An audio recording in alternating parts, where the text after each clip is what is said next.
Hey folks, happy Monday. Welcome to Advisory. I hope you guys are all doing well. Today we're going to be finishing up finally the Red Ribbon Week stuff that we've been talking about.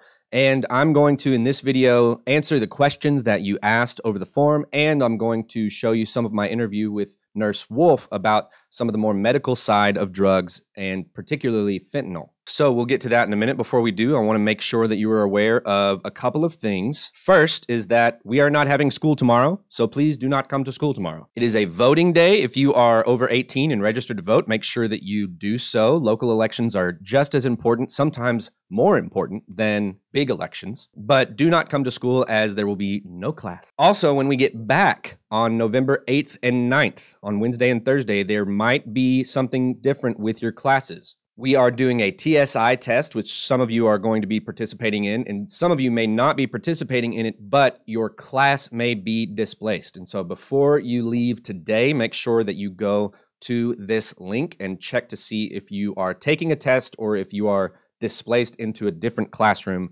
because of testing. But for now, let's go to your questions and some of my answers for those questions. Now, keep in mind that I am not an expert on drugs, and I'm not an expert on psychology or addiction or anything like that. But like any teacher, I try to find the best source of information and give it to you in as clear a way as possible. You also need to make sure that you are constantly keeping on top of the most recent information about this stuff, because as we've said, it could possibly save a life. So without further ado, here are some of the questions that you asked. The first question is, why is raising awareness about drug usage so important?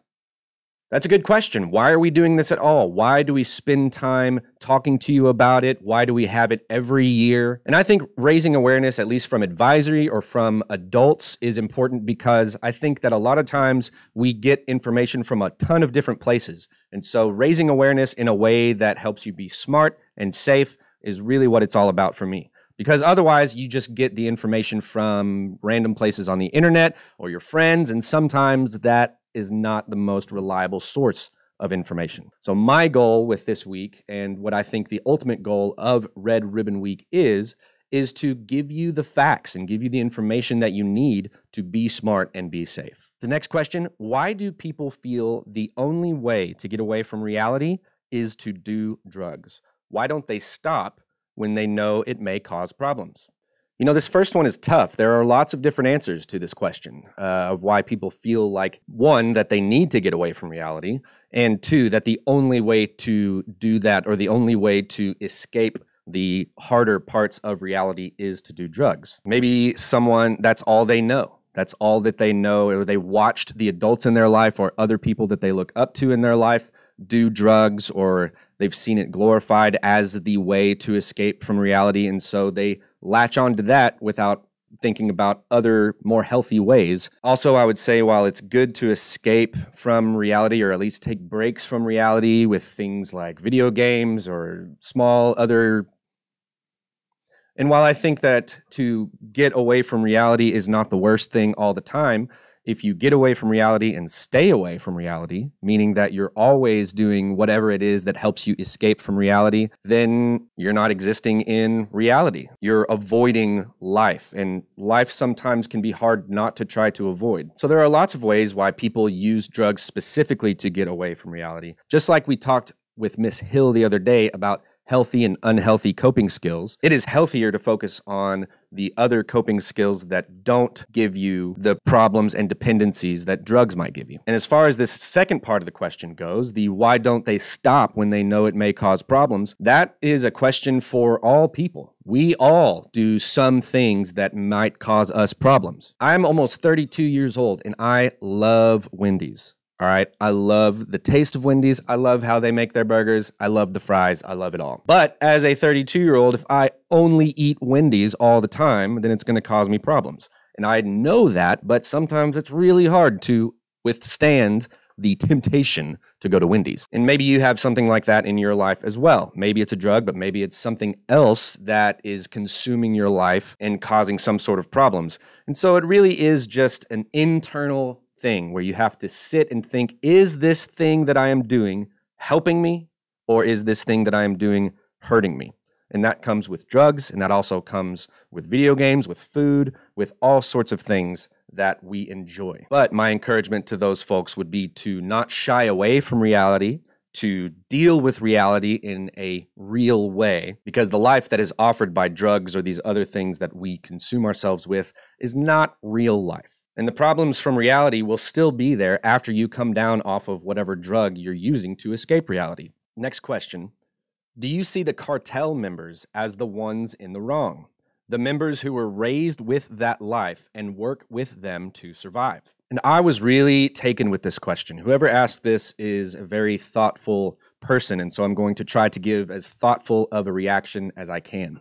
This person is referencing a video that we did last week that I showed you about the cartel that makes fentanyl in Sinaloa, Mexico. They're not the only place that makes fentanyl, but they are one of the main places that is exporting it to the US. And the news crew was able to get access to the actual lab and talk to the young men that are a part of the cartel and have been working there since they were young boys. And as was mentioned in that video, the boys that are raised in this culture in Sinaloa, where the cartel runs most of the city and the local governments and is tied into the businesses all around where these people grow up. When you're born into a situation like that, where that seems like, and you're told all your life that that is your only option, then it's very difficult to blame just the individuals who are making the product. Do I think they are to blame somewhat? Yes, because at the end of the day, we are all responsible for our own decisions. But they are by no means the only ones to blame, or I would say even the main ones to blame. The folks that run these cartels often instill fear into the town that they occupy. A fear that if you don't get in good with the cartel or work for the cartel, then you're not going to get good employment, or they could come after you. There's all sorts of considerations when it comes to these folks, and when that is the only way to make money in town, it's hard to blame just them. I would also blame America's drug use, and that is a whole thing. That's not just people that use drugs, but the system that got folks hooked on opioids in the last century. The overprescribing by doctors, the way that the sales of OxyContin and other opioids shot through the roof because the pharmaceutical companies wanted to make a lot of money. Some of the blame is on the ineffective policies set out by governments, both in the countries that host the cartels and our country that has such a high demand for drugs and that has done not much but punish drug users and put them in jail. There's a lot of history in the Americas, both the United States of America and Central and South America, that has led us to where we are today. And so it's not just one policy and not just one government, but kind of the collection of all of them. And so no, it's not just the fault of the young men that get wrapped up into the cartel. It is partially their fault. But as with most things, it's not just one person's fault. It's not just black and white. There's a lot of gray area. There's a lot of nuance and things to consider when you think about who is at fault for the violence and the death that we see as a result of the drug trade. Because that ultimately is what is happening. It causes violence in the areas with the cartel. It causes violence in our cities here in America. Regardless of whose fault it is, drugs and violence have always gone hand in hand together. And it's important to take into consideration all of the things that cause that violence. Next question, how do we know if something is off with something that someone gives us? This is also a great question because inevitably you will find yourselves in a situation where there are drinks or where there are drugs or something like at a party or a gathering or somebody gives you something. It's very likely that you will someday be in a situation where you have to look at something that someone has given you and see if it's safe and wonder and think about if it's safe. The short answer to this question is you don't. There's no real way of knowing for sure if there's something wrong with something that someone gives you. Even if it's your trusted friend that got it from someone else, you don't know where that came from. That said, you should never take anything from someone you don't know or trust. Never put anything in your body, whether it's smoking or eating or drinking, whatever it is, you should never take something from someone you don't trust. If you're at a party or if you grow up even and go to a bar when you're 21, there's always a possibility, especially unfortunately for ladies, that someone can put something in your drink or give you something that is not going to give the effect that you think it is. So it's important to question everything that you put in your body, period. Because the thing is, as we've talked about and as we've seen, it only really takes one mistake, one thing that is laced with enough fentanyl or something equally dangerous, and you could get seriously hurt or even die. So the reality is you don't know if something is off. So always err on the side of caution and question everything before ingesting it, taking it, doing anything like that. And when you're at parties, you're at a bar, keep your drink with you and keep it covered, no matter who you are. Next question, how do you know if your friend has taken drugs? And how can we know if a person is overdosing? When it comes to just having taken drugs, there's different signs. If someone starts behaving differently or if they tell you that they've taken drugs, often that will happen. But I want to focus specifically on the signs around overdosing, because this is information that could possibly save someone's life if they find themselves overdosing or if you see them overdosing. But I am definitely no expert. So for this part, I'm going to go to our resident expert, Nurse Wolf, to talk a little bit more about overdosing and what to do in an overdosing situation. All right, folks, so I'm here with the amazing Nurse Wolf, and she is going to tell us a little bit more about the medical side of a couple of questions that I had about drugs. So first of all, Nurse Wolf, how long have you been a school nurse, and how long have you been a school nurse at W.T. White? So I have been a school nurse for 16 years, and my entire time has been at W.T. White. Amazing. And, wow. Once I came here, I couldn't leave. I love it so much. That rules. I love that. And so you've seen a lot of stuff over your time as a nurse in schools. So can you tell us a little bit about the kind of more serious cases, the overdose symptoms and things like that? What is an overdose, and like what does an overdose look like to those of us that don't know? So the preliminary sign of someone that might be going into an overdose is the first is altered level of consciousness. So we're going to not being able to answer a question. So if for the most part, people should know, what's my name? If I'm asking someone, hey, are you okay?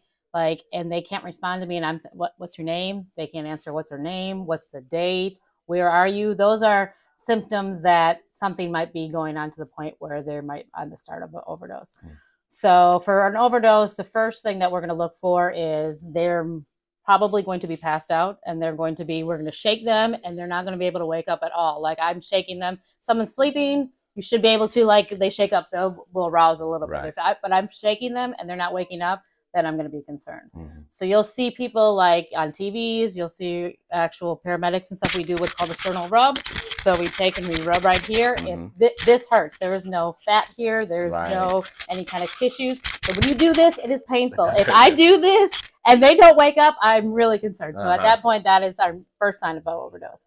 Second is they're breathing. So a normal person breathes between 12, 20 breaths a minute. Someone who's overdosing will have very shallow breathing. They will be laying there and they will breathe a couple of times, or they'll do what's called agonal breaths, where they'll be like, and at that point, they're not getting good air. So we know there's another sign. The third one would be, we look at the color of their skin. So if someone who's not getting good breath, that means the blood in their body is deoxygenized, so they are turning blue. So we'll look at their face. They'll kind of look a little gray tinged. The biggest thing is their lips. So if you look at someone's lips and they're kind of having purple lips, at that point, there's another sign. Pinpoint pupils, that is something that a layperson wouldn't know, but is another thing that we look for. Pinpoint meaning they're very, very, so they're very tiny. Yeah. So it looks like the tip of a pen. Yeah. So their pupils, the black parts of their eyes will be tip. So at that point, we will administer naloxone. Yeah, and tell us about Narcan, because a lot of people may not know that this even exists. So Narcan is a drug that reverses opioid effects. So the only thing that it can do is reverse opioid effects. It cannot cure anything else. So they give up. The nice thing about it, DISD now is part of a national program. We have Narcan available in all of our schools, all of our field houses, any DISD location. So we have opioid overdose kits on campus. I carry one. There's also one that is in the AED right outside the attendant's office, just with our AEDs and our Stop the Bleed kits. So inside, Narcan, the ones that are for laypersons, Let me zoom in on this. look like a nasal spray. So if you have used a nasal spray at all, Afrin, any of that kind of stuff, it is the exact same thing. So you will take the nasal spray, you open up the package on the back side, and you just insert it in their nostril and you give them a squirt. Mm-hmm. So at that point, the only thing it can do is reverse opioids. So if it's not an overdose, it's not going to have any effect on anything else. So if you take it without being on other drugs, it doesn't do something to you. Mm-mm. So even it's safe to do if you're kind of wondering whether or not they might be overdosing, yes, but you're not sure. So yes, you can use this even if you're not sure, and it will cover those. Mm-hmm. Cool. Mm-hmm. Cool. So right now, our nurses, our police officers, we're all trained on it. Our staff now has got training, so it is very easy. It is something for outside people, students, parents. They can go online. They can do the training. This is available now over the counter. You can go to Walgreens. You can go to CVS. You can go to free websites, and they will send it right to your door. Mm-hmm. So this will, it binds with the opioids that's in your system and reverses the effects of the opioid overdose. Wow. I mean, that's amazing that we even have that capability. Thank you, Nurse Wolf. So it's important to know the signs of an overdose and exactly what to look for and what to do in an event where someone might be overdosing. All right, next question is all about fentanyl. Why do they make fentanyl, and how many people die from fentanyl? Basically, the drug cartels have found that making this and often putting it in with other drugs without folks knowing, they can make their drugs that much stronger. And if you can make your drugs stronger for cheaper, then you have more incentive to put more fentanyl into the drugs. It's all about money. That's really what it comes down to. It all is about how can they make the most money possible. And as you can see in that video, a lot of the folks that are involved don't really think about anything other than the fact that it's a job. It makes money. And I don't care who is hurt from it or how many people die from it. So as far as why they make fentanyl, that is why. As far as the next question, how many people die from fentanyl, I want to go to this set of facts right here, just a short video. Fentanyl is a synthetic opioid that is up to 50 times stronger than heroin and 100 times stronger than morphine. In 2021, 70,601 people died from a fentanyl overdose in the US. That figure is up 25% from 2020 and is nearly double the amount of fentanyl overdose deaths in 2019. Fentanyl overdose deaths in 2021 were over 26 times higher than the decade prior. Since 2012, fentanyl overdose deaths have increased every year. Fentanyl is responsible for more than half of all yearly opioid overdose deaths since 2017. In recent years, deaths from fentanyl overdose rose sharply, overtaking deaths from prescription opioids and heroin. So fentanyl is really scary. So we've always had, when we're having issues with opioids, heroin and stuff, it had to be someone where you had to choose to ingest it. You had to actually do it. Fentanyl is one that can be ingested through the skin. So if you think that, a lot of people overdose because they think they're getting an oxycodone and instead it's laced with fentanyl. So if you go and you touch fentanyl, I can get a reaction and have an overdose, and it can go into my system just by touching it. So that's really scary for users. It's scary for healthcare professionals because, again, if we go and grab a drug when we're not wearing gloves, we can actually have that in our system. So fentanyl is used as a sedative. It is used normally in the hospital setting. It is to put you to sleep. When you're going into a surgery, you get a fentanyl drip, or you're in a coma, they put you on a fentanyl drip to keep you sedated, keep you monitored. Fentanyl, you don't know how much is in it. So a lot of times someone might think that they're taking an oxycodone pill, or they think they're taking a Xanax pill, or they're taking something, but they don't know. They haven't got it from an actual prescription bottle and is laced with fentanyl. And in one dose can kill you. Yeah. So. Yeah, I think that's the most important thing. Have you noticed a kind of an increase in fentanyl related things in the district or even at school? Most definitely. So up until last year, the district, we have not had fentanyl doses. Fentanyl was not something that was on our radar. We had heard about things from, other parts of the country were starting to have it. And it has now become localized. So we have had in the district, we've had cases of possession of fentanyl. We have cases of overdose of fentanyl. So it is now something that the district is taking now a proactive stance of, like, we are going to have Narcan on our campuses. We're going to train our staff members. We're going to try to get the word out by talking to students, having assemblies, having presentations to parents to try to get on top of this. So, because again, it's something that is so new that people don't know a lot about, Right. and we need to get the word out. Right.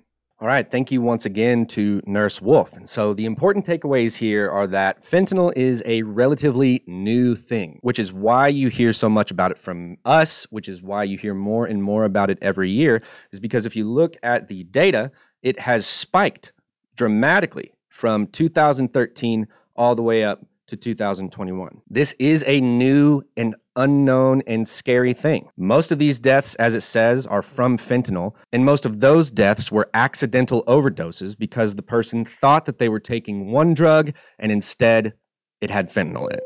And this is a big part of why we're doing what we're doing with Red Ribbon Week, is because this is a crisis. They call the opioid crisis now an epidemic because of how many opioids are out on the streets and how many more folks are dying every year as a result of them. The last question is, what should you say to a friend that does drugs? We talked a lot about this a couple of days ago in the interview with Miss Hill, about how to approach a friend who seems to be struggling with addiction or struggling with drugs. And the fact is that while you can be a friend and you can try to do your best to talk to them and ask them on a personal level maybe why they're doing what they're doing and see if there's some way that you can help them, the best way to help them is quite often getting them help from a professional, from a counselor, from an adult, especially at this age. As a friend, you want to be there for someone who is struggling with drugs as a non-judgmental, safe place, but you also want them to be safe and healthy. And so I think the best thing that you can do is to get them help and let them know that the reason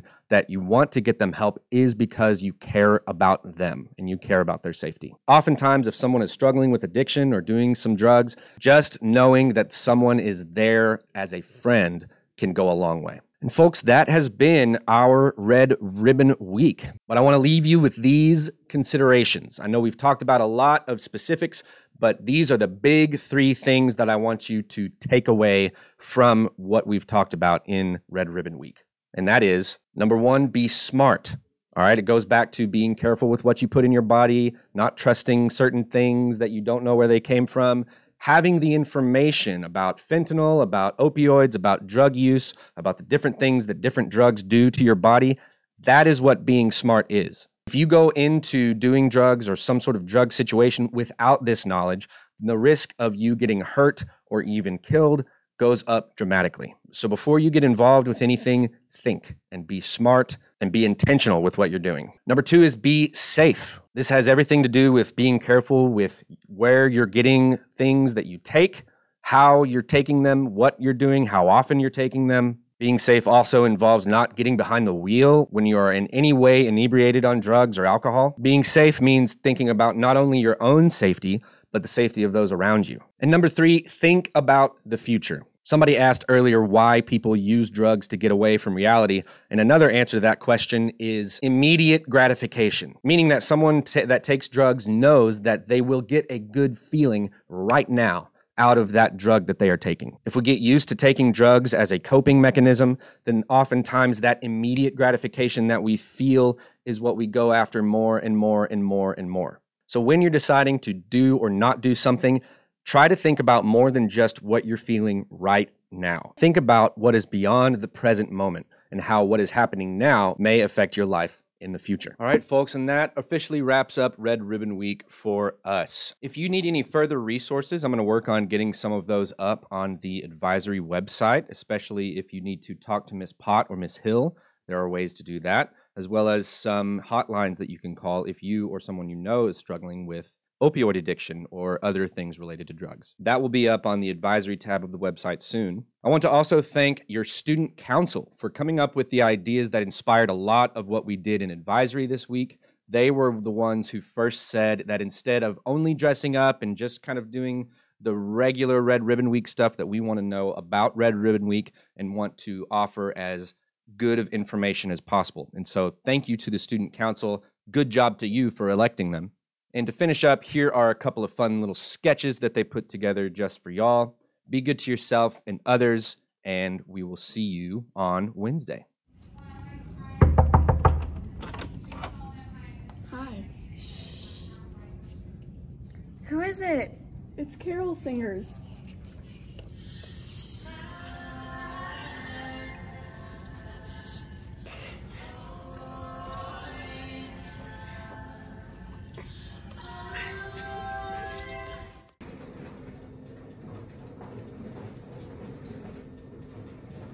Remember what? I just witnessed someone selling drugs to a minor.